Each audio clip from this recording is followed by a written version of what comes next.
Hey there, Sam here at Garavel Subaru in Norwalk, Connecticut, and today I want to talk to you about the Subaru Crosstrek and some of its competitors in the subcompact SUV category, specifically the 2020 Honda HR-V, which is one of our main competitors. It's important to note that the subcompact SUV category was basically created by the Crosstrek. It came out in 2013 as a raised version of the Subaru Impreza hatchback, and now just about every major car manufacturer has a vehicle in that class.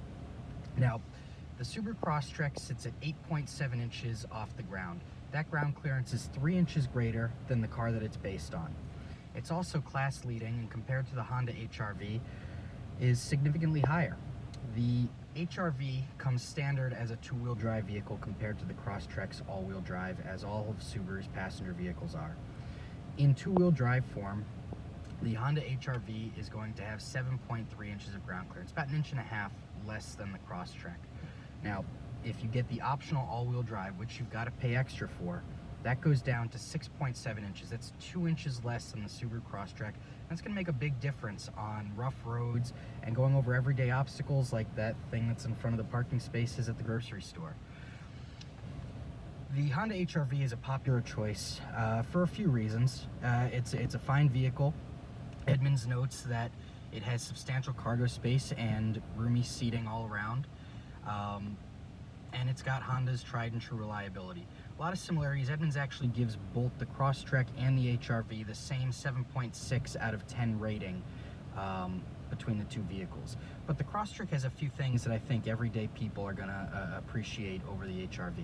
Number one is power. The Crosstrek has 152 horsepower compared to the Honda HR-V's 141.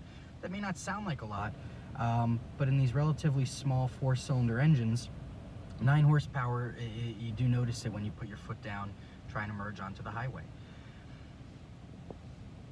Even though the Crosstrek makes more power, it also makes better fuel economy.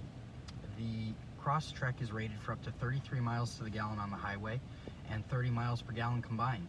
The HR-V gets 29 miles per gallon combined in all-wheel drive form to match the Crosstrek, and only 31 on the highway. So the Crosstrek is a more efficient vehicle, and when you pair that with the larger gas tank, 16.6 gallons for the Crosstrek compared to only 13.2 for the Honda HR-V, you're going to be able to go a lot longer between fill-ups in the Crosstrek, with a maximum range of about 548 miles compared to the HR-V's only 409 miles. You're going to be at the gas station a lot less in the Crosstrek.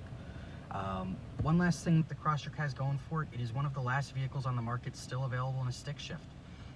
The HR-V comes with a CVT standard. It is the only transmission available, and the CVT is optional in the Crosstrek, but if you do like to roll your own gears, and there is still a sizable portion of the population that wants that, the choices of vehicle are dwindling year after year. The Crosstrek and the other Subaru Impreza based cars in our lineup are still available in a stick shift, and I hope they are for a very long time.